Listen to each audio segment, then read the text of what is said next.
পেতে চাই তাহলে আমাদের জীবনে নবীর আদর্শ লাগবে। আল্লাহু আকবার বলেন।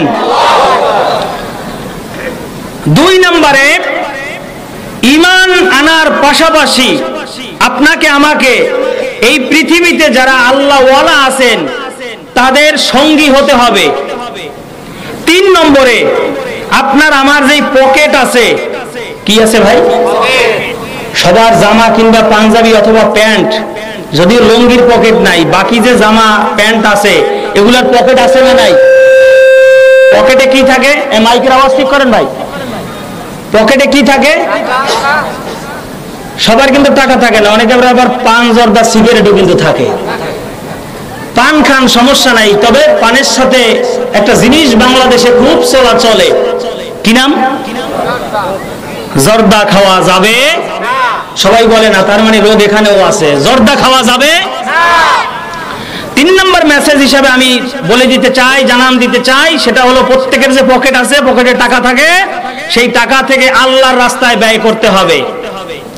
এই 3টা বিষয়ের উপরে 3টা মেসেজ দিয়ে আমার নির্ধারিত বক্তব্য শেষ করব। আমা তাওফীক ইল্লা বিল্লাহ, আলাইহি তাওয়াক্কালতু ওয়া ইলাইহি উনীব। আল্লাহ পাক আমাদের সবাইকে কবুল করুন, আমরা জোরে বলি আমিন। সবার আগে আসি, আমাদের জীবনে একজনের আদর্শ লাগবে, তিনি হচ্ছেন মুহাম্মাদুর রাসূলুল্লাহ। সকলে বলি সাল্লাল্লাহু আলাইহি ওয়াসাল্লাম। সম্মানিত হাজিরিন, এই পৃথিবীতে বিশেষ করে এই 56,000 বর্গ মাইলের বাংলাদেশে অনেকে মুসলমান কিন্তু বিএনপি করে, আবার কেউ মুসলমান, অনেকেই মুসলমান আওয়ামী লীগ করে, আবার কেউ জামাত ইসলাম করে, আবার ভিন্ন ভিন্ন দল করে, কিন্তু গোড়ায় সে মুসলমান। অনেক সময় দেখা যায় বিএনপির লোকেরা জিয়ার আদর্শের সৈনিকের স্লোগান দেয়, জিয়ার আদর্শের স্লোগান দেয়, আবার আওয়ামী লীগ যারা করে তারা আবার তাদের দলের যিনি প্রধান তাদের আদর্শের স্লোগান দেয়। যে যার দল করে সে তার দলের প্রধানের স্লোগান দেয়।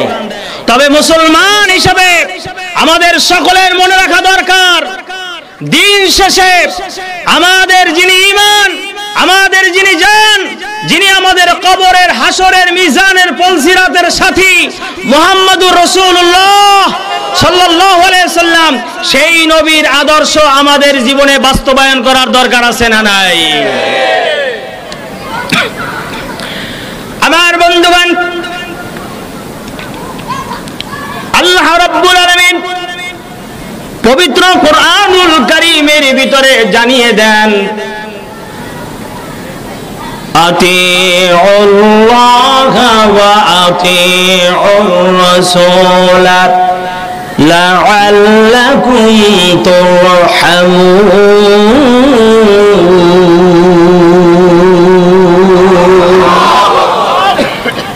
আল্লাহ রাব্বুল আলামিন বলেন, দুনিয়ার মুসলমানেরা, তোমরা কি দুনিয়ার জিন্দেগিতে আল্লাহ রাব্বুল আলামিনের রহমত চাও? আমরা আল্লাহর রহমত চাই কি চাই না? আল্লাহ রাব্বুল আলামিনের পক্ষ থেকে আমরা আমাদের আয় ইনকাম, আমাদের জীবনে বরকত চাই কি চাই না?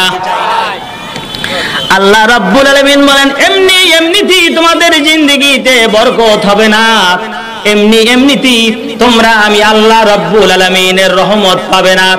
রহমত যদি পেতে চাও রে গোলাম, ভালো করে জেনে নাও, 1 নম্বরে আল্লাহর আনুগত্যতা স্বীকার করে নাও, আর 2 নম্বরে রাসূলুল্লাহর আদর্শকে তোমরা মেনে নাও, রাসূলুল্লাহর ইত্তেবা করো, অনুসরণ করো।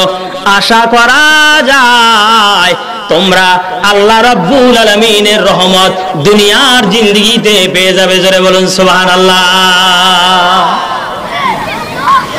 আমার বন্ধুগণ, ভালো করে লক্ষ্য করুন, এই দুনিয়ার জিন্দেগিতে আমরা আছি, দুনিয়ার জিন্দেগি শেষ করে আমরা কবর জগতে চলে যাব।